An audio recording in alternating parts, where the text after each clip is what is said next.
আজ আমরা একাদশ শ্রেণীর দ্বিতীয় সেমিস্টার রাষ্ট্রবিজ্ঞানের 4 নম্বর অধ্যায় সমকালীন ভারতীয় রাষ্ট্রচিন্তা ও নির্বাচিত চিন্তাবিদগণ যে চ্যাপ্টার রয়েছে তার 2 নম্বর ক্লাস করব।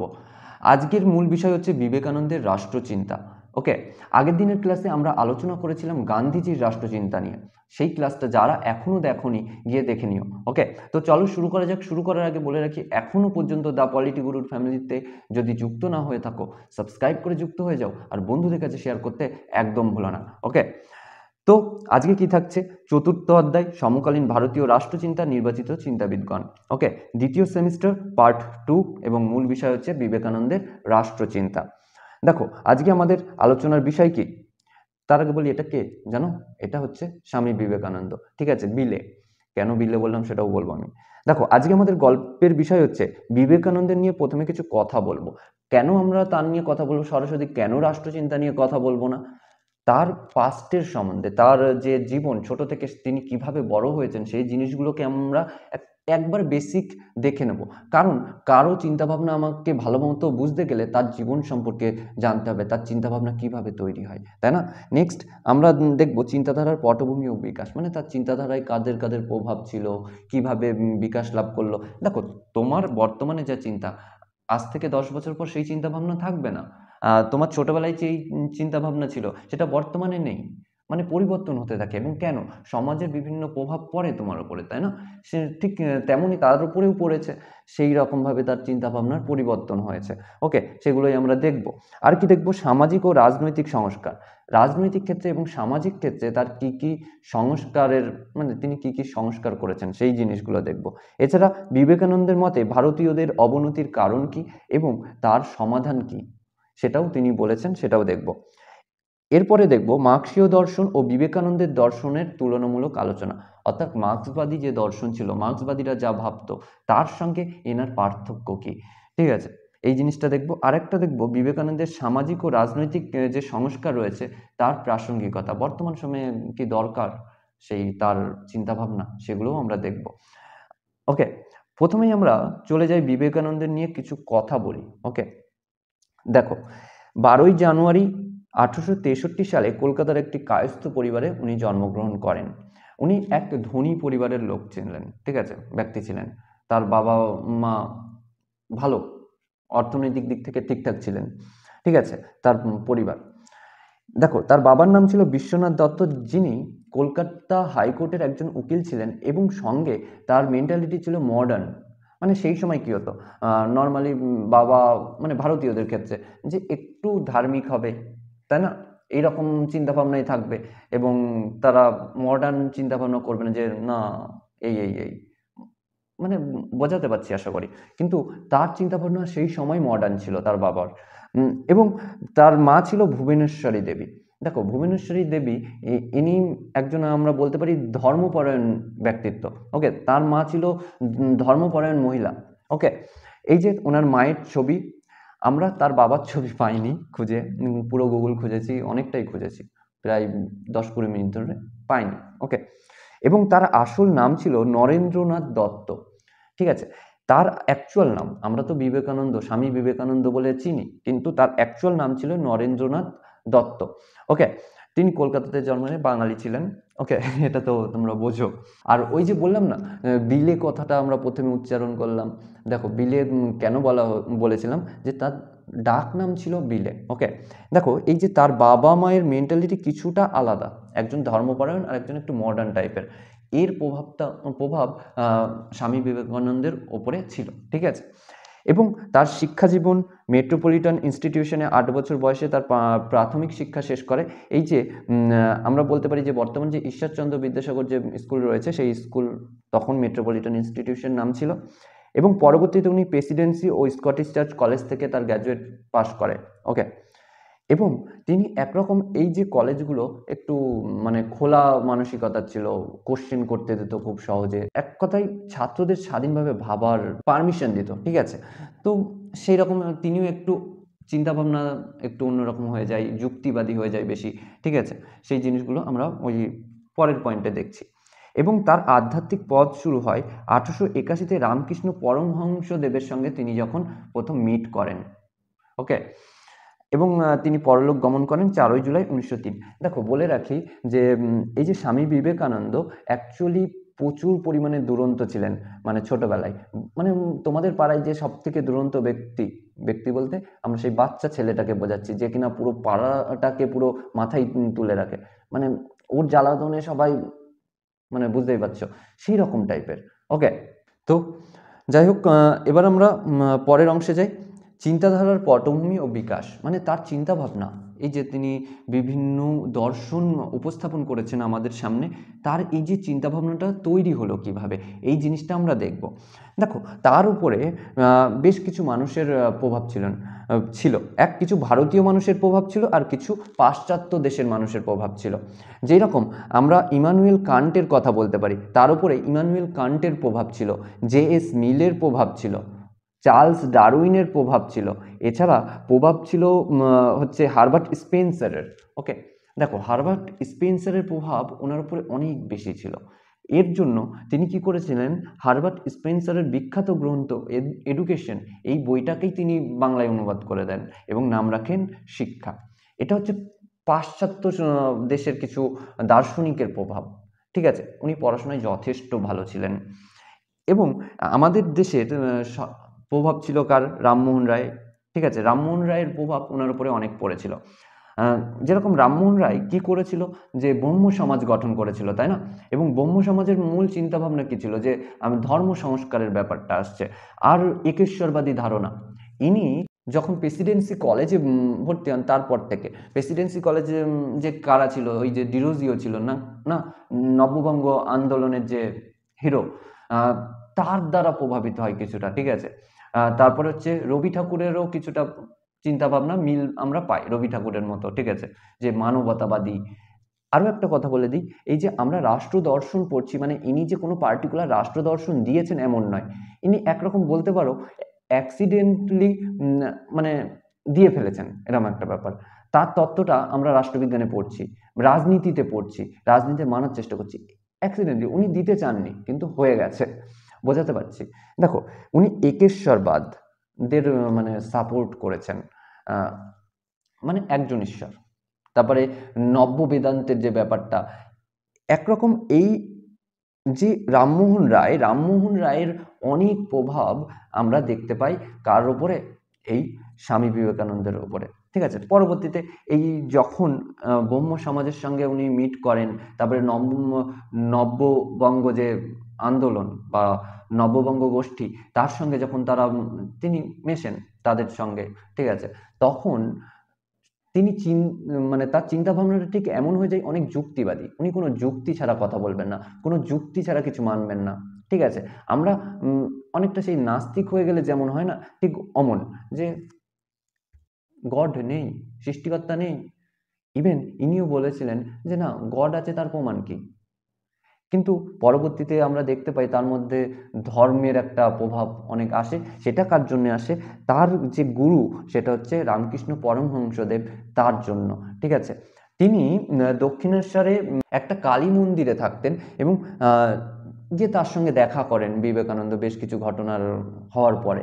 ঠিক আছে, দেখা করার পরে তার কাছে যে প্রশ্ন করেন, তার একেবারে সম্পূর্ণ সে যেই রকম মানে অ্যান্সার চাইছিল, অর্থাৎ বিবেকানন্দ যেই রকম অ্যান্সার চাইছিল, সেই রকম অ্যান্সারই উনি দেন, একরকম মানবতাবাদী টাইপের।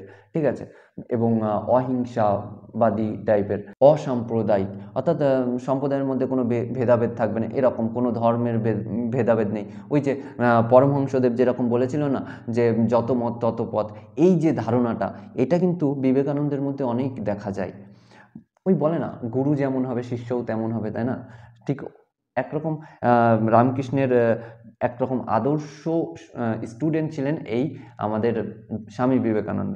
ঠিক আছে, দেখো এরপর থেকে তিনি একটু আধ্যাত্মিক হয়ে যান। তিনি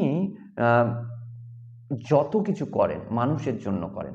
যেরকম একটা গল্প এরকম রয়েছে, যে তিনি এই ধর্মকে বিভিন্ন বিষয়ে নিয়ে আসতে চেয়েছেন। হ্যাঁ, নিশ্চয়ই তিনি ধর্ম সংস্কার ঘটিয়েছেন, ধর্মের মধ্যে থেকে প্রতিটা কুসংস্কার বাদ দিয়েছেন, কিন্তু ধর্মর দ্বারা ধর্মের যে নীতি, ধর্মের যে সার, সেই সার নিয়ে কি সার বলতে ওই রস বোঝাচ্ছে, রসবোধ, যে অ্যাকচুয়াল ধর্মের মিনিংটাকে তিনি কাজে লাগাতে চেয়েছেন, নৈতিকতার ওপর, মানবতা আর উপরে তিনি বেশি জোর দিয়েছেন।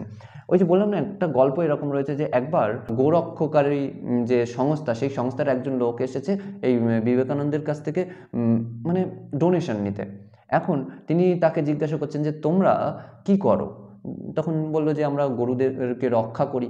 তখন উনি বলল কিভাবে টাকা আসে? বলছে ডোনেশনে, এই আপনাদের মতো ব্যক্তিরা আমাদেরকে ডোনেশন দেয়। তখন স্বামী বিবেকানন্দ বলছেন, এই যে কিছুদিন আগে আমাদের এখানে একটা মহামারী চললো, সেই মহামারীতে অনেক মানুষ মারা গেল, তুমি তাদেরকে কি দিয়েছো? তাদের জন্য কি কোনো ডোনেশন দিয়েছো? তখন বলছে না গো, আমরা তো শুধুমাত্র গরুদের বাঁচাই, আমরা মানুষদের বাঁচাই না, এরকম একটা ব্যাপার। তো বলছে না, আমিও দেব না। উনি সব কিছুর থেকে মানুষকে বেশি গুরুত্ব দিয়েছেন। ঠিক আছে, এটাও আমাদেরকে বুঝতে হবে। যাই হোক, আশা করি তার চিন্তাভাবনা কিভাবে একটা নাস্তিকপন্থী থেকে ধার্মিক হয়ে গেল সেটা, অর্থাৎ প্রকৃত ধার্মিক। ওই যে আমাদের এখনকার পলিটিশিয়ানদের মতো লোক দেখানো ধার্মিক নয়, প্রকৃত ধার্মিক, যে কিনা কুসংস্কারগুলোকে বাদ রেখে অ্যাকচুয়ালি ধর্ম যেটা বলতে চাইছে সেটাকে কাজে লাগিয়েছে, অ্যাকচুয়ালি মডার্ন। ইনি একরকম আমাদের যুবকদের কি রোল মডেল। ওই জন্যই এই যে যুবকদের রোল মডেল হিসেবে এই যে 12ই জানুয়ারি ওনার জন্মদিনটাকে যুব দিবস হিসেবে পালন করা হয়। ঠিক আছে, যাই হোক, তার কিভাবে বিকাশ ঘটলো। আর ওই যে প্রথম দিকে আমরা বললাম যে তার বাবা মার একটা প্রভাব ছিল, মিশ্র প্রভাব, একটা হচ্ছে মডার্ন চিন্তাভাবনা আর একটা হচ্ছে ধার্মিক চিন্তাভাবনার যে ব্যাপারটা, সেই চিন্তাভাবনাটাও তার মধ্যে দেখা গেছিলো, ওখানে প্রভাব ফেলেছিল, কোশ্চেন ছিল, তাই না? পরবর্তীতে বিভিন্ন ভালো ভালো কলেজে, স্কুলে পড়ে, যেটা মেট্রোপলিটন স্কুলের কথা আমরা বলছিলাম, ওখানে কার সঙ্গে দেখা হয়? বলো না, বিদ্যাসাগরের সঙ্গে। ওখানকার বিদ্যাসাগর ওখানে হেড ছিলেন। ঠিক আছে, তো ওই যে বিদ্যাসাগর, যিনি কিনা সেই বিধবা বিবাহ, তাই না, এই যে রামমোহন রায়, উনি কি কি করেছিলেন? সতীদাহ, বিভিন্ন সমাজের সংস্কার করেছেন, তাই না? ইনি তাদের দ্বারা অনুপ্রাণিত হয়েছেন। তারপরে আবার আরেকজন এসছেন, তিনি হচ্ছেন এই পরমহংসদেব রামকৃষ্ণ, তাই না? তার প্রভাব তো সব থেকে বেশি ছিল। তার নিজেকে, স্বামী বিবেকানন্দ নিজেকে একরকম বলতে পারো পুরোপুরি সমর্পণ করে দিয়েছিলেন রামকৃষ্ণের প্রতি। উনি তার গুরুর নামে শিক্ষা প্রতিষ্ঠান পর্যন্ত তৈরি করেন, তাই না? যাই হোক, এছাড়া ওই যে বললাম ভারতীয় চিন্তাভাবনা ছিল, আবার পাশ্চাত্য চিন্তাভাবনাও তার মধ্যে ছিল।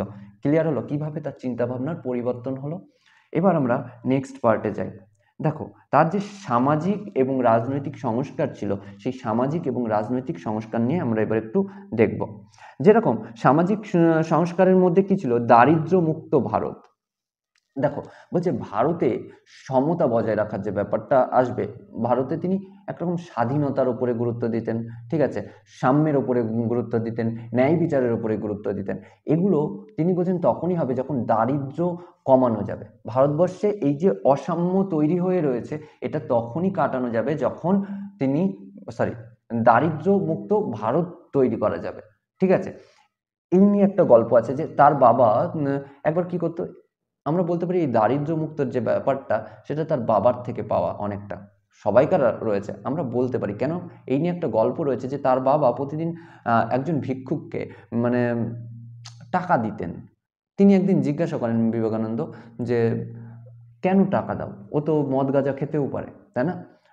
ও হয়তো খাবার খায় না। বলছে দেখো, আমি যদি তাকে টাকা দিই, সে হয়তো গাঁজা কিনে খাবে, কিন্তু গাঁজা কিনে খেলে শুধু সে প্রভাবিত হবে, আর যদি এই টাকার অভাবে সে চুরি ডাকাতি করতে যায়, পুরো সমাজ প্রভাবিত হবে। তো এই যে এইভাবে আমরা ভাবি না, তাই না? এই যে ব্যাপারটা আমাদেরকে একটু দেখতে হবে।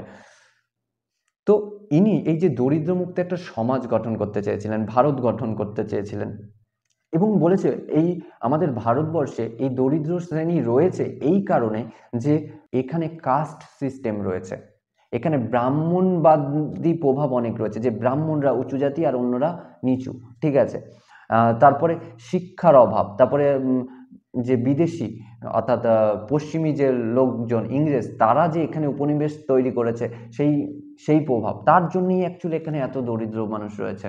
তো দরকার নেই, এই দরিদ্রকে হাটাও, সবাইকে সমানে নিয়ে আসো। দেখো, মার্ক্সবাদীতে একরকম আমরা বলতে পারি কিছুটা রয়েছে না, ওই শ্রেণীকে শেষ করে দেওয়া, পুঁজিপতি শ্রেণীকে শেষ করে দিয়ে শ্রমিক শ্রেণীকে আগিয়ে নিয়ে যাওয়া। কিন্তু এই স্বামী বিবেকানন্দ বলছেন না, পুঁজিপতিকে শেষ করলে তো অর্থনীতি ভেঙে যাবে একরকম। তুমি পুঁজিপতিকে শেষ করো না, দরিদ্রকে তুলে নিয়ে আসো পুঁজিপতিদের জায়গায়। অর্থাৎ ওই দরিদ্র শ্রেণীকেও পুঁজিপতি শ্রেণী তৈরি করো, অর্থাৎ তাদেরকেও ইনকামের সোর্স তৈরি করে দাও। বোঝা গেল? তো এই নিয়ে উনি অনেক কাজ করেছিলেন। এছাড়া তিনি শিক্ষার প্রসার ঘটিয়েছেন।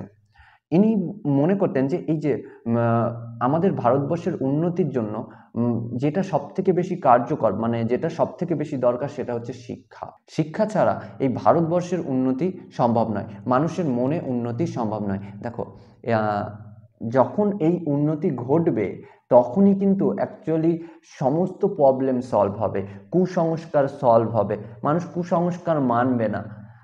যারা একরকম অশিক্ষার মধ্যে দিয়ে যাচ্ছে, অর্থাৎ শিক্ষিত নয়, তারাই অ্যাকচুয়ালি আমরা বলতে পারি যে কুসংস্কার প্রচুর মানে। হ্যাঁ, এমন নয় যে যারা শিক্ষিত হয়ে যায় তারা মানে না, কিছু কিছু আছে মানে। ওকে, ওই রাস্তার সামনে দিয়ে যদি একটা কালো বিড়াল চলে যায়, কতক্ষণ দাঁড়িয়ে যাও। এই যে ব্যাপারগুলো, এগুলো কুসংস্কার না? বলছে এছাড়া একাধিক কুসংস্কার রয়েছে, সেই কুসংস্কারগুলোকে বাদ দিতে বলছেন তিনি। ঠিক আছে, বাদ দিয়ে আগিয়ে যাও। এই যে ব্রাহ্মণ, শূদ্র, ক্ষত্রিয়, এই যে এইরকম বেশ কিছু শ্রেণী রয়েছে, তিনি এই শ্রেণীকে বাদ দিতে বলছেন। তিনি বলছে এইগুলো হচ্ছে একরকম কুসংস্কার। সবাই সমান, সৃষ্টিকর্তা সবাইকে সমান তৈরি করেছেন। বেদান্তের যে ধারণা ধর্ম সংস্কারের মধ্যে আসছে, তাই না? নব্য বেদান্তের মাধ্যমে উনি বোঝাতে চেয়েছেন যে ব্রহ্ম, অর্থাৎ যে সৃষ্টিকর্তা, এই মহাবিশ্ব আর আমি আলাদা নয়। আমি বলতে মানুষ, মানুষ আলাদা নয়। ঠিক আছে, দুটোই একে অপরের অংশ। ঠিক আছে, আগে কি চিন্তা ভাবনা ছিল যে ভগবান এক, এবং তার কাছে পৌঁছানোর জন্য ওই ব্রাহ্মণদের হাতে পায়ে ধরতে হবে, তার পথে যেতে হবে। তিনি বলছেন কেন যেতে হবে বাবা, আমি কেন যাব না? দুজনই তো এক, উনিও যা আমিও তাই, তাই না? তো মোটামুটি চলো আগে যাই, সবাই সাম্যের সঙ্গে আগিয়ে যাই। আমি কেন অন্যের পথ ধরবো, অন্যের দালাল ধরে আমি কেন যাব? আমি সরাসরি ভগবানের কাছে যাব। এই কথাটা উনি বলতে চেয়েছেন। ঠিক আছে, আমার কথা হচ্ছে উনি একরকম আদর্শ ধার্মিক মানুষ ছিলেন, কুসংস্কারে আচ্ছন্ন মানুষ ছিলেন না। ঠিক আছে, তিনি যেহেতু এই শিক্ষার কথা বলছে এই যে কুসংস্কারগুলো রয়েছে, এই যে ব্রাহ্মণরা অত্যাচার করছে অন্যান্য শ্রেণীর উপরে, যেমন শূদ্রদের শিক্ষার অধিকারই ছিল না, বলছে না, সবাইকার শিক্ষার অধিকার রয়েছে, সবাইকে সমান করে পাঠিয়েছে সৃষ্টিকর্তা, এটা উনি বোঝাতে চাইছেন। ঠিক আছে, এবং মহিলাদের শিক্ষা ছিল না, তো মহিলাদেরকেও শিক্ষাদানের জন্য আগ্রহী করে তুলেছেন। এর জন্য শিক্ষার প্রসারের ক্ষেত্রে উনি আবার সেই আমরা বললাম রামকৃষ্ণ মিশন তৈরি করেছিলেন, তাই না? তো যাই হোক, এরপরে আরেকটা আসছে নারীর ক্ষমতায়ন। অর্থাৎ উনি বলছেন যে নারীকে যদি ক্ষমতায় আনা যায় তাহলেই সমাজের উন্নতি ঘটবে। দেখো, ওই বলছে একটা পরিবারের পুরুষ মানুষকে যদি শিক্ষিত করো তবে শুধু সেই শিক্ষিত হবে, কিন্তু একটা মহিলাকে যদি শিক্ষিত করো তাহলে পুরো সমাজ শিক্ষিত হবে। বা এরকম একটা কথা প্রচলিত রয়েছে, বা আমরা এই কথাটাকে এইভাবেও বলতে পারি যে একটা পুরুষকে যদি শিক্ষিত করো একটা পরিবার শিক্ষিত হবে, আর একটা মহিলাকে শিক্ষিত করলে একটা পুরো পরিবার শিক্ষিত হবে। কিভাবে সেটা তোমরা খুব ভালো করে বোঝো, তাই না? যে মা যখন শেখাবে আরো তার দুটো ছেলেপিলেকে শেখাবে, তারা আবার চারটেকে শেখাবে, এইভাবে। ওকে, কিন্তু বাবা সেই সময়টা পায় না, এবং ওই পরিবারটা ভালো থাকলেও আশপাশের মানুষজনের উপরে তার কোনো প্রভাব পড়ে না এই শিক্ষার বিষয়টা। তো নারীকে ক্ষমতায় আনতে হবে। ওই নারীকে ঘরের মধ্যে আটকে রাখছি, রান্না করতে যাচ্ছে, শুধু রান্না করে ঘর মুছে এই কাজ করে হয়ে যাচ্ছে, তার কাজ শেষ, বাচ্চা সামলাচ্ছে, হয়ে গেল, কাজ শেষ না। বলছে নারীকে ক্ষমতায় আনো, নারীর উপরে দায়িত্ব দাও, নারীকে অধিকার দাও, নারীকে একটা পুরুষের মতোই অধিকার দাও। তার সেই অধিকার আছে, সৃষ্টিকর্তা সেইভাবেই তাকে পাঠিয়েছে, তার এই অধিকার কেড়ে নিও না। বোঝাতে পারছি কথাগুলো? নেক্সট, অস্পৃশ্যতার বিরোধিতা। ওই যে যে ব্রাহ্মণরা কি করতেন, যে নিচু জাতের যে লোকজন, তাদের কথা অনুযায়ী তাদের না, তাদেরকে ছোঁয়া যায় না, তাদের ছোঁয়া জল খাওয়া যায় না। আমি যখন ক্লাস 10-এ পড়তাম, আমাদের একটা টিচার একটা গল্প বলেছিল যে একটা ব্রাহ্মণের বাচ্চা ছেলে হেঁটে যাচ্ছে, বলছে স্যারটা নিজে দেখেছে, বাচ্চা ছেলে হেঁটে যাচ্ছে, আর 80-85 বছরের বুড়ো মানুষ কি করছে, প্রায় পুরো একটা গ্রামের মধ্যে দিয়ে হেঁটেছে, ওই গ্রামের সমস্ত মানুষ, মানে একটা বুড়ো মানুষ কি করছে, ওই বাচ্চা ছেলেটা যেখান দিয়ে হেঁটে গেল তার পেছনে সে যেখান দিয়ে হেঁটে গেছে সেই জায়গার মাটি তুলে মাথায় নিচ্ছে। মানে কতটা, বুঝতে পারছো এই যে ব্যাপারগুলো, এগুলোর বিরোধিতা করেছেন। তারপর ওই যে ওর জল খাওয়া যাবে না ও ছুঁয়ে দিয়েছে, ওই যে B.R. আম্বেদকরের সঙ্গে যেগুলো ঘটতো, বুঝতে পারছো, এগুলোর বিরোধিতা উনি করেছেন। বলছে এগুলো কুসংস্কার, এগুলো ধর্মে নেই, ধর্মে সবাইকে সমান করা হয়েছে, সমান হিসেবে দেখা হয়েছে, নারী পুরুষ, ওই যে শূদ্র ব্রাহ্মণ যে শ্রেণী বলছে সবাই শিক্ষার অধিকার পাবে, বাঁচার অধিকার পাবে, সমস্ত সমান অধিকার পাবে। বোঝা গেল? নেক্সট হচ্ছে সামাজিক কুসংস্কার দূরীকরণ। এই যে সমাজে বিভিন্ন কুসংস্কার প্রচলিত ছিল, এর জন্য উনি কাজ করেছেন, যে এগুলোকে দূর করতে হবে। এগুলো একরকম মানুষকে বিকাশ হতে, মানুষকে বিকশিত হতে, বা মানুষ যে আগিয়ে যাবে, সাম্য পাবে, স্বাধীনতা পাবে, ন্যায় বিচার পাবে, এগুলো এই কুসংস্কার মানে কি বলবো শেষ করে দেয়। সে এই কুসংস্কারের ফলে, এই কুসংস্কারের ভয়ের ফলেই একরকম তারা স্বাধীনতা পায় না, ব্যক্তি স্বাধীনতা তাদের থাকে না একরকম। ঠিক আছে, দেখো তোমরা অনেকভাবে অনেক জায়গায় লেখা রয়েছে, হয়তো আমি অ্যাকচুয়ালি তিনি যেটা বলতে চেয়েছেন সেটা বোঝানোর চেষ্টা করছি, ভালো করে বুঝবে।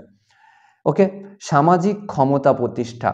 দেখো সামাজিক ক্ষমতা প্রতিষ্ঠা বলতে উনি বোঝাচ্ছেন যে এই যে সমাজে যত কুসংস্কার চলছে, যত ফালতু জিনিস চলছে, সেগুলো দূর করতে হবে। সেগুলো দূর করার একটা মাত্র উপায় হচ্ছে শিক্ষা। এই শিক্ষা যখন ছড়ানো হবে তখনই এই সামাজিক ক্ষমতা প্রতিষ্ঠা হবে, অর্থাৎ ওই যে নিচু উঁচু জাতি শ্রেণীর প্রতিটা মানুষের মধ্যে একটা সমতা প্রতিষ্ঠা হবে। এই যে ব্যাপারটা উনি বোঝাতে চাইছেন, এর জন্য তিনি শিক্ষার প্রসারের জন্য তিনি কি করেছেন, তিনি বিভিন্ন জ্ঞান বিজ্ঞান নিয়ে, দর্শন নিয়ে চর্চা করেছেন। ঠিক আছে, নিজে চর্চা করেছেন এবং চর্চার কথা বলেছেন, শুধুমাত্র যে ওই কোনো রকম পড়ে গেলাম এরকম না। উনি শিক্ষার ক্ষেত্রে, এই যে শিক্ষার প্রসারের মধ্যে বলছিলাম না, ইনি শুধুমাত্র ওই যে মুখস্থ বিদ্যার উপরে জোর দেয়নি, তিনি কি কি করেছেন শিক্ষার মধ্যে, আরো কিছু বলি, ভোকেশনাল যে বিষয়টা, তারপরে প্র্যাকটিক্যাল বিষয়গুলো, উনি বলছেন যে কোন যা পড়ছো সেটাকে প্র্যাকটিক্যাল করো, এবং বৃত্তিমূলক মানে কাজের সঙ্গে রিলেটেড, যে যেই শিক্ষা গ্রহণের পরে তুমি কাজ করতে পারবে, এই কাজের সঙ্গে রিলেটেড শিক্ষার কথা তিনি বলেছেন। ওকে, যাই হোক, আশা করছি এই পর্যন্ত তোমাদের ক্লিয়ার হয়েছে। কোনো রকম কোশ্চেন থাকলে নিশ্চয়ই করো। আর হ্যাঁ, অ্যাটেন্ডেন্সটা নিয়েই নিই, তোমরা কি এখনো যুক্ত হয়েছো আমাদের পলিটিগুরু ফ্যামিলিতে, দ্য পলিটিগুরু ফ্যামিলিতে? যদি যুক্ত না হয়ে থাকো সাবস্ক্রাইব করে যুক্ত হয়ে যাও, আর যদি ক্লাসটা ভালো লাগে তো লাইকটা করে দিও, আর কমেন্ট করতে একদম ভুলো না। ওকে, তো নেক্সট আমরা এই যে রামকৃষ্ণ মিশন দেখে নিও একবার। ঠিক আছে, তিনি রামকৃষ্ণ মিশন প্রতিষ্ঠা করে আমরা বলেছি, তাই না? আচ্ছা, রামকৃষ্ণ মিশন কবে প্রতিষ্ঠা করেছিল সেটা কি জানো? সেটা কমেন্টে জানাও। ওকে, কিছু তো তোমাদের হোমওয়ার্ক দেওয়া উচিত, এটাই তোমাদের হোমওয়ার্ক। ওকে, নেক্সট রাজনৈতিক সংস্কার। দেখো উনি কিন্তু সরাসরি রাজনীতিতে কোনোদিন যোগদান করেননি, বা রাজনৈতিক আন্দোলনে কোনোদিন যোগদান করেননি।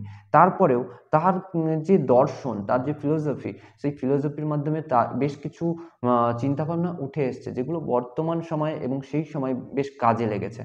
ঠিক আছে, যেরকম তিনি বলছে জাতীয়তাবাদ ও জাতীয় ঐতিহ্যের পুনরুদ্ধার। দেখো ব্রিটিশরা আমাদের দেশে যেইভাবে শাসন করেছেন, এই শাসনের বিরোধিতা তিনি করেছেন, তিনি কখনোই মেনে নেননি।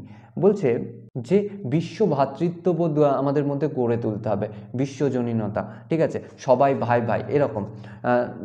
তো বলছে দেখো এই যে ব্রিটিশদের শাসন আমাদের দেশের মানুষ এই জন্যই সবাই সহ্য করছে, কারণ তারা আমাদের ভারতবর্ষের ঐতিহ্য জানে না।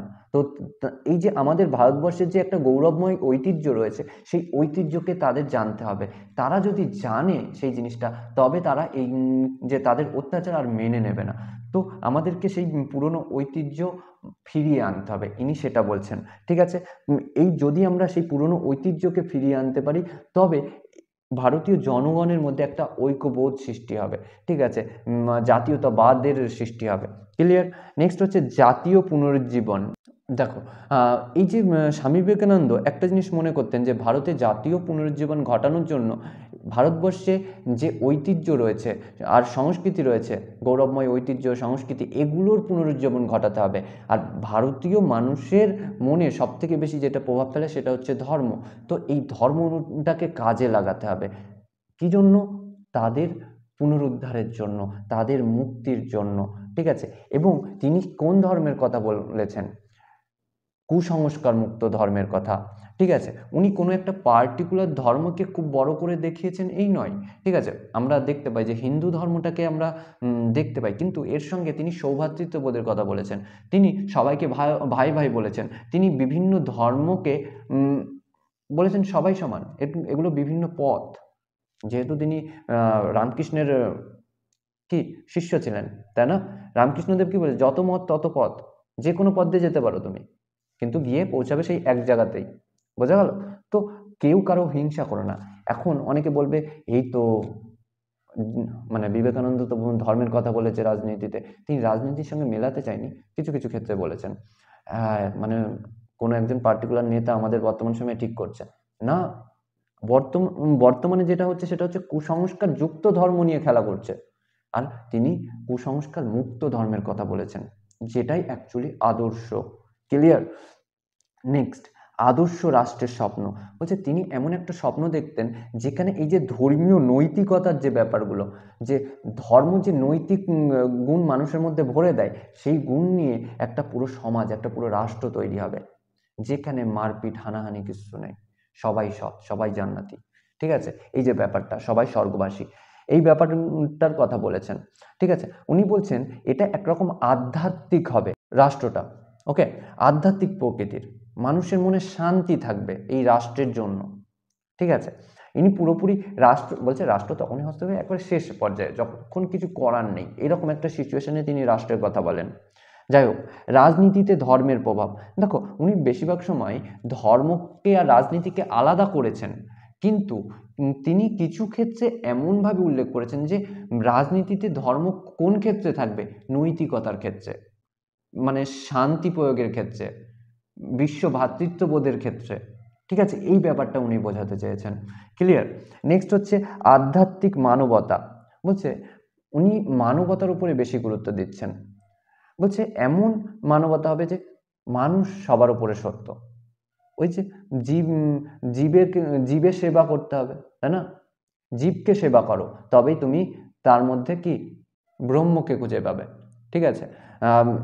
তুমি যে তুমি যদি জীবের বাইরে কাউকে সেবা করো, অর্থাৎ কোনো একটা পার্টিকুলার কিছু, কিন্তু মানুষকে মারছো, ওই যে গরুর ঘটনাটা বললাম, আমি নামাজ পড়ছি 5 ওয়াক্ত, আমি পুজো করছি সারাদিন ধরে, আমি এই ভগবানের মানে কি বলবো পুজো করি, আমি ওই ভগবানের পুজো করি, আমি চার্চে যাই প্রতিদিন, আমি গুরুদ্বারে যাই, কিন্তু আমি আমার পাশের বাড়িকে ঘৃণা করি, তাকে আমার পছন্দ না, এটা বলছেন না, বলছে এটা তোমার ধর্ম হতে পারে না, তুমি এই পথে তুমি ব্রহ্মকে পাবে না। এই নিয়ে একটা কথা রয়েছে যে একবার স্বামী বিবেকানন্দ বলেন যে আমি বাচ্চাদেরকে যখন মন্দিরে যেতে দেখি তখন আমি বেশ খুশি হই, কিন্তু যখন বৃদ্ধ মানুষদেরকে মন্দিরে যেতে দেখি তখন আমার খুব কষ্ট হয়। কেন? বলছে বৃদ্ধ মানুষ বোঝে না কেন, এই কথাটা উনি বলছেন। উনি বলছেন মানুষকে সেবা করো না, তাহলেই তো ব্রহ্মকে সেবা করা হচ্ছে। মানুষ তোমার মধ্যে রয়েছে, মানুষ আমার ব্রহ্ম আমার তোমার মধ্যে রয়েছে, আমার মধ্যে রয়েছে, তাই না? এই কথাটা উনি বলছেন, বলছে মানুষের মধ্যেই ভগবানের বাস। এই যে নব্য বেদান্তের এই ধারণা, বলছে তুমি যদি মানুষকে সেবা করো তাহলে তুমি পরম ব্রহ্মের সঙ্গে মিশে যাবে, তুমি যে ব্রহ্মকে পাওয়ার জন্য আজ পুজো করছো, সেই পুজোটা তুমি পুজোটা সাফল্যমণ্ডিত হবে যদি তুমি মানুষকে সেবা করো। বোঝাতে পারছি কথাগুলো? ক্লিয়ার হচ্ছে? তো এইভাবেই উনি অ্যাকচুয়ালি রাজনীতিক ব্যাপারটাকে দেখিয়েছেন। উনি সরাসরি দেখাননি, আমরা বললাম না যে অ্যাক্সিডেন্টালি সেটা হয়ে গেছে, ওনার চিন্তাভাবনা রাজনীতির সঙ্গে জুড়ে গেছে। উনি অ্যাকচুয়ালি মানবতাবাদী যে ধারণা দিতে গিয়ে এই কথাগুলো চলে এসছে ওনার ধারণায়। এবার জনগণের সার্বিক উন্নয়ন, জনগণের সার্বিক শিক্ষা, চাকরি, এভরিথিং, মানে সমস্ত কিছুতে সমতা, ন্যায় বিচার, সাম্য, সাম্য বললাম তো, তারপর স্বাধীনতা, এই যে বিষয়গুলোর উপরে তিনি গুরুত্ব দিয়েছেন। ক্লিয়ার হচ্ছে কথাগুলো? নেক্সট, জনজাগরণের বাণী। এবং এই যে জনগণ, মানুষজন যাতে বেশ আগিয়ে যায়, তিনি যে চিন্তা ভাবনা করছে সেই চিন্তা ভাবনায় মানুষ যাতে আগিয়ে যায়, কুসংস্কার মুক্ত ধর্মের মধ্যে যে আসে যাতে মানুষ, এবং সেই ধর্মকে তার নিজের জীবনের একটা দর্শন বানায়, যে আমি ধর্মপরায়ণ ব্যক্তি মানে আমি অন্য ধর্মকে ঘৃণা করব এই নয়, আমি অন্য ধর্মের মানুষকেও ভালোবাসবো এবং আমি এই ধর্মের মানুষকেও ভালোবাসবো। এরকম তুমি দেখতে পাবে, তুমি যদি হিন্দু হও বা মুসলিম হও বা খ্রিস্টান হও, তোমাদের মধ্যে কিছু কিছু বন্ধুর একে অপরের উপরে ঘৃণা দেখা যায়। কেন? এ ওই ধর্মের, ও ওই ধর্মের। কেন বাবা? এটা তো উচিত না। সবাই মানুষ, আলাদা আলাদা পথ হতে পারে, কিন্তু যেতে হবে এক জায়গাতেই, তাই না? তোমার জন্ম কি ইনস্টল হয়ে এসছে? এমন তো নয়। তোমার যেইভাবে জন্ম হয়েছে তারও সেইভাবে জন্ম হয়েছে, তুমিও যেইভাবে মরবে সেও সেইভাবে মরবে। তুমি যদি মরে যাও, তোমার মধ্যে যে শ্বাস নিঃশ্বাসটা চলবে না, ওর মধ্যেও চলবে না। তোমার মধ্যে কিডনি আছে, ওর মধ্যেও রয়েছে, নাকি তোমার মধ্যে নেই, কিডনির জায়গায় অন্য কিছু আছে? বোঝাতে পারছি আমি কি বোঝাতে চাইছি? অ্যাকচুয়ালি ক্লিয়ার হচ্ছে? যাই হোক, এই যে মানুষের মধ্যে যে যাতে ভালো জিনিসের প্রসার ঘটে, এর জন্য তিনি বেশ কিছু বাণী দিয়েছেন। যেরকম একটা বাণী আছে, ওঠো জাগো, যতক্ষণ ওই সাফল্য না পাও ততক্ষণ লড়ে যাও। এরকম একটা বাণী উনি দিয়েছেন, তাই না? যেমন তিনি এই যে ভারতের জনগণের উদ্দেশ্যে এই কথা বলছেন যে তোমরা কি বুঝছো না, এই যে তুমি যাকে ঈশ্বর মেনে এসছো, অর্থাৎ দেব মেনে এসছো, যে ঋষি, তাদের যে বংশধর, তারা একরকম পশু হয়ে যাচ্ছে। একদিকে মানুষ না খেতে পেয়ে মরছে, রোগে মরছে, সেগুলো না করে, তাদেরকে না বাঁচিয়ে তারা কি করছে? বিলাসিতা করে যাচ্ছে। এগুলো কি মানবিকতা নয়? এই যে ব্যাপারগুলো তোমরা কি বুঝছো না? তোমাদের মধ্যে জ্ঞান নেই, এটা তোমরা জ্ঞান অর্জন করো।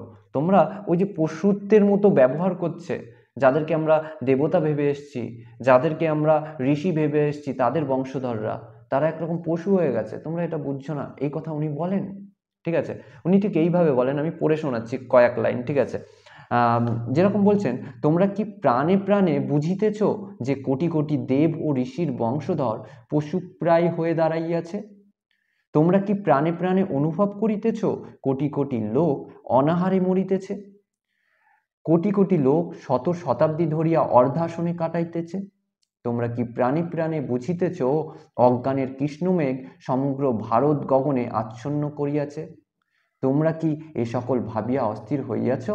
আরো বেশ কিছু লাইন রয়েছে, আমরা কয়েকটা লাইন পড়লাম, বুঝতে পারছো? বলছে এই যে ব্যাপারটা, সেটা পুরোটা অজ্ঞানের জন্য হচ্ছে, আমরা জানি না, তারা যা বোঝাচ্ছে আমরা সেটা বুঝছি। তারা তো তাদের স্বার্থের জন্যও বলতে পারে কথাগুলো, তাই না?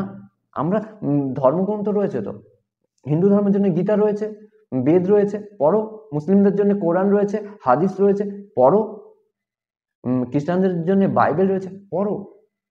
কেন পড়ছো না? তুমি না পড়ে ওই যে চার্চের যে হেড, মসজিদের যে হেড, আর মন্দিরের যে হেড হেড তাদের কথা মতো চলছো, তারা যা বলছে হ্যাঁ হুম হুম হুম হয়ে গেল। আরে বাবা, সমাজ থেকে আগিয়ে নিয়ে যাও। এই যে বিবেকানন্দ এই কথা বলছে, উনি ধর্মপরায়ণ ব্যক্তি হয়েছিলেন, প্রথমে নাস্তিক ছিলেন, নাস্তিক টাইপের ছিলেন, পরে উনি ধর্মপরায়ণ ব্যক্তি হলেন। ধর্মপরায়ণ ব্যক্তি হয়ে তিনি ধর্মের সঙ্গে সমস্ত কিছু রিলেট করলেন, কিন্তু কোন ধর্ম? পার্টিকুলার কুসংস্কার মুক্ত ধর্ম। ক্লিয়ার? দেখো, আরও একটা কথা বলি, আশা করছি এটা বোঝা গেছে, আমরা পরবর্তী অংশে যাব। এই যে বিবেকানন্দের মতে ভারতীয়দের অবনতির কারণ ও তার সমাধান, এটা দেখবো। তার আগে একটা কথা বলি, এই যে বিবেকানন্দ কিন্তু অ্যাকচুয়ালি ফেমাস হয়েছিলেন, তার যে শিকাগো সম্মেলন হয়েছিল, যে রিলিজিয়ন পার্লামেন্ট হয়েছিল শিকাগোতে, কত সালে? 1893-তে, তাই না? এই 1893-তে যে শিকাগোতে তিনি স্পিচ দেন, বলা হয় যে স্পিচে উনি কিছুটা দেরি করে গেছিলেন, তাকে তো স্পিচ দিতেই দেওয়া হচ্ছিল না। তখন তিনি বলল, আমি ভারতবর্ষ থেকে এসেছি, ভারতবর্ষের প্রতিনিধি হিসেবে আমাকে সময় দাও। তখন ওরা বললো যে ঠিক আছে 2 মিনিট, এর থেকে বেশি দেবো না। তখন উনি বললো ঠিক আছে 2 মিনিটে আমি পুরো হিন্দু ধর্মের সার বোঝানোর চেষ্টা করছি। দেখো, সারা জীবন পরেই হিন্দু ধর্ম বা যে কোনো ধর্মের সার আমরা বুঝতে পারি না, সেখানে 2 মিনিটে উনি কি করে বলবেন? তো উনি ওখানে গিয়ে প্রথমে যেইভাবে শুরু করলো, sisters and brothers of America, এই যে কথাটা, এই কথাটা শুনেই ওখানকার মানুষ তো পাগল হয়ে গেল। আরে কি বলছে? তারা তো আশা করছিল লেডিস অ্যান্ড জেন্টলম্যান এইভাবে কথাটা বলবে, কিন্তু এখানে ভাই বোন বলছে। আরে বাবারে, সেই 2 থেকে 3 মিনিট তো হাততালি বাজলো, বোঝা গেল? এই যে ব্যাপার। তারপরে তো উনি বলে গেল, সুযোগ পেয়ে গেল, মারাত্মক হেব্বি বললো। ঠিক আছে, অনেকক্ষণ বলছে, শুধু 2 মিনিট বলেনি, 2 মিনিট তো হাততালি বেজেছিল, তাই না? তার নিয়ে এমন একটা ঘটনা আছে। তাকে, তিনি এমন মানুষ ছিলেন যে তার কাছে একজন এসে বলছে, আপনাকে আমার খুব পছন্দ হয়েছে, আমি বিয়ে করতে চাই। কেন বিয়ে করতে চাই? আমার আপনার মতো একজন সন্তান চাই।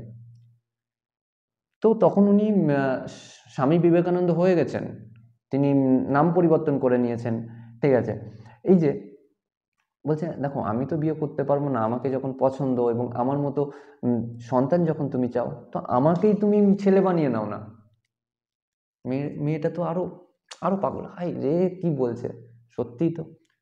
আবার এমন অনেক কথা প্রচলিত, যে কোনো একজন মানুষ যখন ফেমাস হয়ে যায় তখন তার নিয়ে অনেকটা প্রচলিত ঘটনা চলে। ঠিক আছে, ওই যে গেরুয়া কালারের ড্রেস পরে বলছে, ওই শিকাগো ঘটনার পরবর্তীতেই উনি তার কয়েকজন ফ্রেন্ডের সঙ্গে ওই ওখানে ঘুরে বেড়াচ্ছিল রাস্তায়। তো ওখানের কিছু ছাপরি ছেলেপিলে তারা বলছে, পুরো অন্যরকম ড্রেস আপ পরে আছে।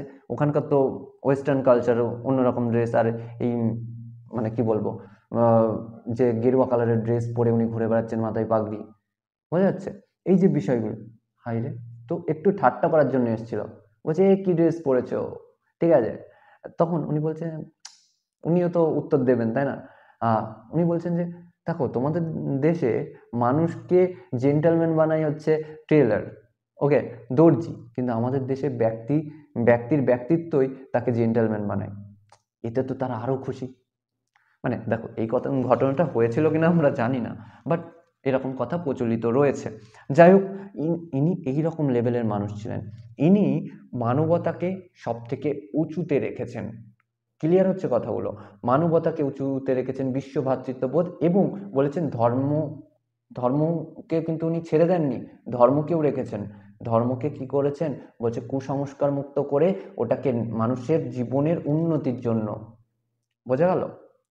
আমরা জাতীয়তাবাদ বলতে, এই যে রাষ্ট্র দর্শনের ক্ষেত্রে আমি জাতীয়বাদ কথাটা বললাম, আমরা প্রচলিত অর্থে জাতীয়তাবাদ বলতে কি বুঝি? যে নিজের দেশকে ভালোবাসা শুধু, তাই না? অন্য দেশকে, সেই উগ্র জাতীয়তাবাদী ভাবনাটা চলে আসে। এনার জাতীয়তাবাদ অনেকটা রবি ঠাকুরের জাতীয়তাবাদের মতো। রবি ঠাকুর যেরকম বিশ্ব ভ্রাতৃত্বের কথা বলে, সংকীর্ণ জাতীয়তাবাদের বিরোধিতা করেছেন, ইনিও সংকীর্ণ জাতীয়তাবাদের বিরোধী। ঠিক আছে, এনার কথা হচ্ছে বিশ্ব ভ্রাতৃত্ব, মানুষ সবার উপরে, শ্রেণী বা অন্য কিছু নয়। ঠিক আছে, মানুষ সবাইকার ওপরে, ক্লিয়ার? যাই হোক, এই যে বিবেকানন্দের মতে ভারতীয়দের অবনতির বেশ কিছু কারণ রয়েছে। সেই কারণগুলো কি কি? যেরকম প্রথমত বলছে শিক্ষার অভাব রয়েছে, কাস্ট সিস্টেম রয়েছে। ঠিক আছে, এই ব্রাহ্মণ রয়েছে, ব্রাহ্মণ রয়েছে, শূদ্র রয়েছে, ক্ষত্রিয় রয়েছে। ঠিক আছে, এইরকম বেশ কিছু কাস্ট সিস্টেম রয়েছে। তারপরে ধর্মের নামে সাধারণ মানুষকে শোষণ করছে, এই কথা উনি বলছেন। এইগুলো ওর কারণে ভারতের মানুষের অবনতি ঘটছে। ঠিক আছে, এই যে বহুদিন ধরে অত্যাচারের ফলে এমন নয় শুধুমাত্র শ্রমিক শ্রেণী বা নিচু দারিদ্র শ্রেণী প্রভাবিত হয়েছে, উঁচু শ্রেণী প্রভাবিত হয়েছে। ভাবো, যদি কৃষক শ্রেণী কোনোভাবে প্রভাবিত হয়, আম্বানি কি প্রভাবিত হবে না? তিনিও হবেন। কেন হবেন? সে যে ভাত খায়, সেই ভাতের চাল আসবে কোথা থেকে? এখন তুমি বলবে যে বাইরে থেকে আসে তো ওদের চাল। আরে সব যায় এই বর্ধমান থেকেই। ঠিক আছে, যাই হোক, বলছে এগুলো সমাধানের জন্য ধর্মের সংস্কার করতে হবে, রাষ্ট্রকে নৈতিকতার উপরে ভিত্তি করে গড়ে তুলতে হবে। ঠিক আছে, শিক্ষার প্রসার ঘটাতে হবে, ইত্যাদি ইত্যাদি। এরকম বেশ কিছু সমাধান তিনি দিয়েছেন। ক্লিয়ার হলো? এবার আবার নেক্সট, এই যে মার্ক্সীয় দর্শন এবং বিবেকানন্দের দর্শনের একটা তুলনামূলক আলোচনা করব। দেখো, বিবেকানন্দের দর্শনে আমরা ধর্মকে দেখতে পাই, তাই না? ধর্মের নৈতিকতাকে তিনি কাজে লাগিয়েছেন, এবং তিনি বলছেন এই ধর্মই হচ্ছে রাষ্ট্রের অ্যাকচুয়ালি ভিত্তি। কিন্তু অন্যদিকে মার্ক্সবাদীরা কি বলছেন? যে ধর্ম হচ্ছে জনগণের আফিম, নেশাগ্রস্ত করে দেয় এবং তার ক্ষতি করে, বোঝা গেল? আবার তিনি এই ধর্মকেই কি বলছে, একদম শ্রেণী শোষণের কথা বলছে। বলছে এই ধর্মীয় বিভিন্ন নীতি গুলো মার্ক্সবাদীরা বলছেন এই কথা যে শ্রেণী শোষণ করছে, যে এই ধর্মীয় নীতিকে কাজে লাগিয়ে দরিদ্র শ্রেণীকে একরকম দুর্বল করে দেওয়া হয়, ভয় দেখানো হয়, ঠিক আছে। আর এগুলোই শাসক শ্রেণীরা চায়, পুঁজিপতি শ্রেণীরা চায় যে তারা ভয় পেয়ে যাক, ভয় পেয়ে আমাদেরকে সেবা করুক, হাই রে, বোঝা গেল এই জিনিসটা। কিন্তু বিবেকানন্দ বলছেন না, এটা না।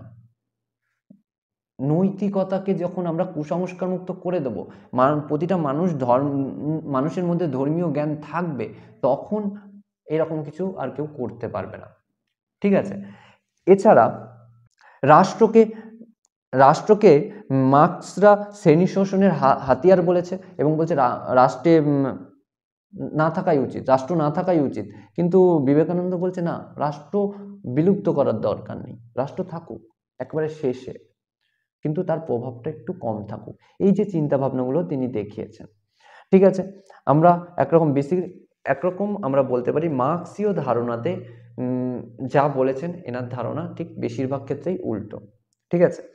যেরকম মার্ক্সরা সমাজতান্ত্রিক রাষ্ট্রের কথা বলেছেন, আবার বিবেকানন্দ বলছে হ্যাঁ, কিছু সময় সমাজতান্ত্রিক রাষ্ট্রের উপায় অবলম্বন করা যেতে পারে। মার্ক্সীয়রা শ্রেণীর মধ্যে পুঁজিপতি শ্রেণীকে পুরোপুরি শেষ করে দিতে চেয়েছেন, কিন্তু বিবেকানন্দ কি করেছেন, দারিদ্র শ্রেণীকে পুঁজিপতিদের লেভেলে নিয়ে যেতে চেয়েছেন। উনি পুঁজিপতিকে শেষ করতে চাননি। উনি বলছে পুঁজিপতিকে শেষ করে কি লাভ, আমি যদি দারিদ্রকে পুঁজিপতি শ্রেণীতে নিয়ে যাই তাহলেই তো সমস্যা মিটে গেল। আরে বাবা, কোনো কেউ যদি মানে উন্নত হয়ে যায়, এগিয়ে যায়, তাকে বলবো না তুই নেমে আয়, কারণ আমরা এদেরকে নিয়ে যেতে পারছি না, এইরকম তো নয়, বোঝা গেল। তুমি খুব পড়েছো, পড়ে ক্লাসে ফার্স্ট হয়েছো, তোমার বন্ধু পড়েনি, পড়ে ফেল করেছে, এখন তুমি কি এই নেমে আয়, আমরা দুজনে এক বেঞ্চে বসতাম, এরকম করা উচিত না। উচিত কি তোমার বন্ধুকেও তোমার সঙ্গে নিয়ে যাওয়া, যে না টপ লেভেলে যাবো, দুজনেই পড়বো, হ্যাঁ কি না? বোঝাতে পারছি আশা করছি। দেখো, বিবেকানন্দের সামাজিক ও রাজনৈতিক যে সংস্কার আছে, এই সংস্কার কতটা প্রাসঙ্গিক বর্তমান সময়। তুমি দেখো, বর্তমানে রাজনীতির সঙ্গে জড়িত যে ব্যক্তিবর্গ রয়েছেন, আমাদের নেতা নেত্রীরা, নেতা বললাম, ঠিক আছে, রাগ করো না, অনেকে যদি কেউ ফলোয়ার হয়ে থাকো কোনো পার্টিকুলার নেতার, আমি তো কোনো পার্টিকুলার নেতার ফলোয়ার না, তো আমি বলতেই পারি। যাই হোক, যে কোনো নেতা নেত্রীরা কি করছে, ধর্মকে খেলছে, ধর্মকে নিয়ে, ঠিক আছে। কিরকম, এই হিন্দু মুসলিমের লড়াই বাঁধাচ্ছে, দরকার, বর্তমানে দরকার আছে। বিভিন্ন কুসংস্কারকে কাজে লাগাচ্ছে, এই দেখো, ঠিক আছে, ওই বিড়াল মেরেছে, ওকে মেরে দাও। বর্তমানে বিভিন্ন রাজনৈতিক ব্যক্তিবর্গ মানুষের থেকে পশুদের গুরুত্ব বেশি দিচ্ছেন। আরে বাবা, মানুষকে বাঁচাও আগে। হ্যাঁ, পশুদের গুরুত্ব দেওয়া যাবে না এরকম না, আবার পশু লাভাররা আমার আবার ক্রিটিসাইজ করবে। দেখো, পশুকে বাঁচানো যাবে না এমন নয়, কিন্তু তুমি পশুকে বাঁচানোর জন্য মানুষকে মেরে ফেলছো, এটা তো উচিত না, তাই না? তাহলে তোমার সঙ্গে পশুর পার্থক্য কি হলো, তাই না? আশা করি বোঝাতে পারছি কথাগুলো, ক্লিয়ার হচ্ছে। যাই হোক, তো বর্তমান সময়ে এই যে তার স্বামী বিবেকানন্দের যে চিন্তাভাবনা খুব দরকার, তার চিন্তাভাবনাকে আমাদের বর্তমান সমাজের যুব সমাজের মধ্যে নেওয়া উচিত। আরে সাভারকর বা গডসের চিন্তাভাবনাকে মাথায় ঢুকিয়ে লাভ হবে না, স্বামী বিবেকানন্দের চিন্তাভাবনা ঢোকাও, নেতাজির চিন্তাভাবনা মাথায় ঢোকাও, গান্ধীজির চিন্তাভাবনা নাও, যারা সমাজের জন্য অ্যাকচুয়ালি কিছু করেছে, ক্লিয়ার। এবং ধর্মটাকে নিয়ে খেলেনি, ধর্ম অ্যাকচুয়ালি যেই জন্যে তৈরি করা হয়েছে, ধর্ম যেই জন্যে চলছে, সে বা ধর্ম অ্যাকচুয়ালি ধর্মগ্রন্থগুলোতে যেমনভাবে বলেছে সেইভাবে কাজে লাগাও, ওই কুসংস্কার মুক্ত ধর্ম তৈরি করো, ঠিক আছে, এবং আগিয়ে যাও। আশা করছি বোঝাতে পেরেছি। আজকে এই পর্যন্তই, সঙ্গে থাকার জন্য ধন্যবাদ। আর হ্যাঁ, বন্ধুদের কাছে শেয়ার করতে একদম ভুলো না। আর তোমাদের যদি কোনো কোশ্চেন থাকে নিশ্চয়ই কমেন্ট করে জানিও।